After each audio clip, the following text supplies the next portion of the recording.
Bienvenue dans notre émission Entreprise et Innovation. Notre invité est Christian Persson, PDG d'Humanis Group, une société de portage salarial entrée en bourse en 2014. C'est d'ailleurs la seule. Bonjour Christian. Est-ce que vous pouvez déjà nous expliquer, pour commencer, ce qu'est le portage salarial et son importance dans le contexte actuel ? Eh bien, bonjour Clotilde. Le portage salarial, c'est une formule qui permet d'accueillir des indépendants. Un indépendant trouve une mission chez un client et la société de portage fait ensuite un contrat de travail avec cet indépendant et un contrat de prestation commercial avec le client, donc pour pouvoir réaliser la mission dans de bonnes conditions. Alors pourquoi avoir lancé Humanis ? J'ai créé cette société quand j'étais au chômage il y a 10 ans. J'avais une indemnité de chômage qui dépassait pas 2000 €. Donc 10 ans plus tard, pour vous donner une idée, je cumule 140 millions d'euros et des centaines d'emplois qui ont été créés. Donc des personnes qui sont venues, certains sont repartis, d'autres sont fidèles. Donc mon idée initialement, c'était d'accompagner le plus grand nombre possible de personnes vers l'autonomie professionnelle, la création de leur propre emploi et pour certains d'entre eux, assez nombreux, création d'entreprises. Quelles sont les spécificités d'Humanis ? Sa spécificité, moi je dirais qu'on est concentré sur un public assez homogène.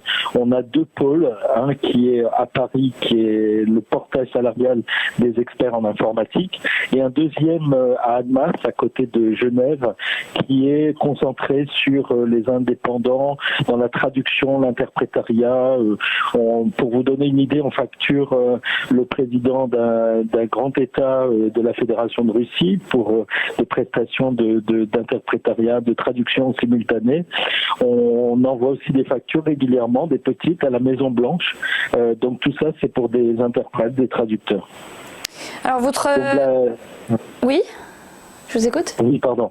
Voilà, donc la spécificité au-delà de ça, c'était outre le fait d'aller en bourse sur le marché Euronext Access, donc la spécificité que j'ai voulu donner à l'entreprise, c'était la possibilité d'accorder des actions, donc des actions gratuites aux salariés portés au bout d'un certain nombre de mois de présence. Donc on a appliqué la loi Macron en l'occurrence, qui permet aux PME d'accorder des actions à leurs salariés. Alors voilà, c'était votre projet, ça s'est concrétisé.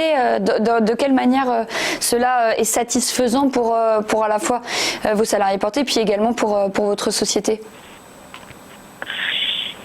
Oui, ça s'est concrétisé en début de cette année.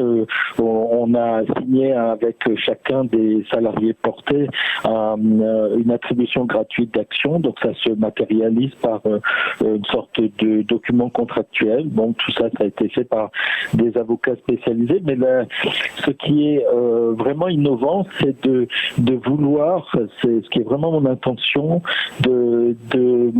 d'associer les indépendants que nous portons à la création de plus-value. Quand ils nous rejoignent, ils contribuent à augmenter la valeur de l'entreprise, donc j'ai voulu les récompenser. C'était ça l'idée.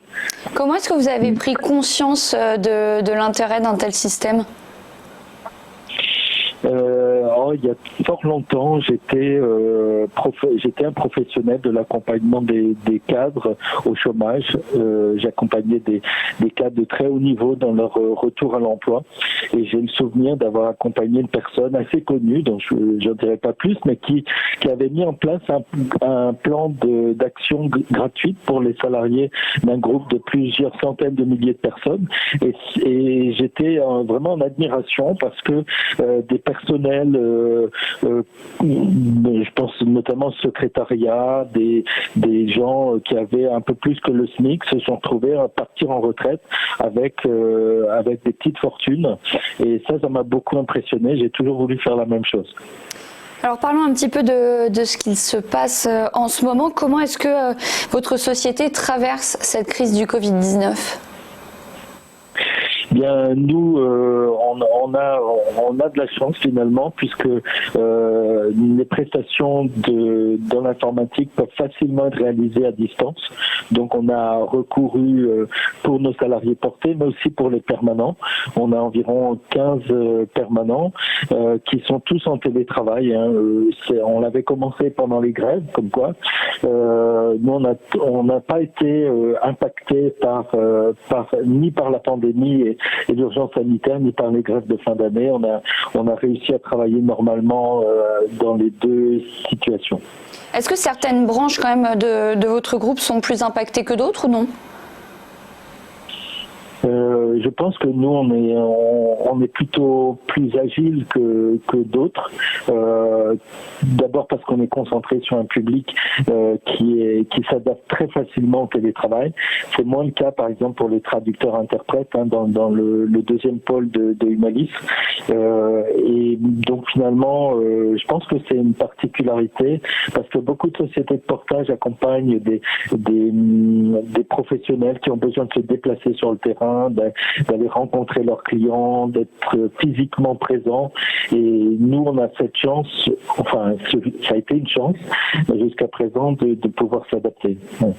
Christian Persson, vous avez plusieurs projets en cours. On commence avec la facturation en crypto-monnaie. Cela fait longtemps que vous tenez à cette idée. Vous souhaitez utiliser la blockchain. Expliquez-nous. Eh bien oui, moi je réfléchis à ça depuis un bon moment. Donc j'avais fait un communiqué il y a 2 ans qui a été repris par Reuters, traduit en anglais et diffusé mondialement. C'était l'idée de facturer des honoraires des indépendants en crypto-monnaie, pourquoi pas en bitcoin par exemple. Et puis depuis on a réfléchi,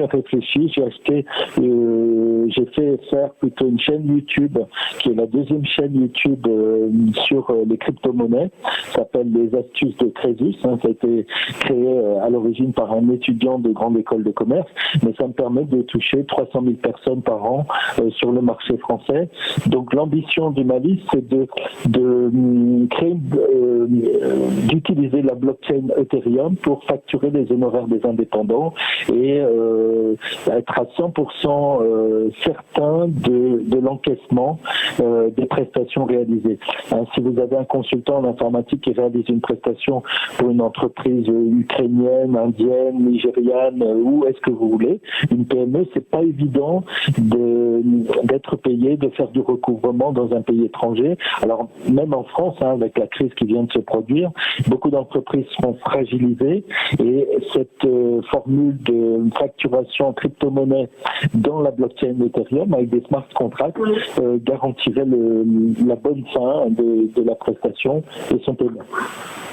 Et puis, autre projet, vous avez lancé des démarches pour être coté à la bourse de Vienne. Pourquoi et quelles sont vos attentes ? Alors, la bourse de Vienne, ça doit être la 20e place financière mondiale, à peu près 100 milliards d'euros de capitalisation. Donc, c'est important. Et ils nous ont réservé un très bon accueil. On leur a demandé si on pouvait être listé chez eux. Il y a 4 compartiments. Donc, mon souhait depuis toujours, c'est d'accéder à une cotation en continu. Là, actuellement, sur Access, il y a 2 cotations, le matin 11h30, l'après-midi 16h30. Donc, moi, ce que je voudrais, c'est vraiment une cotation toute la journée.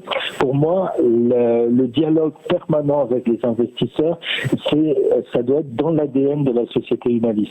C'est comme ça qu'on peut en permanence d'abord augmenter nos fonds propres en faisant des augmentations de capital, si le marché est prêt à l'absorber, mais également dialoguer avec les acheteurs et puis avec les indépendants.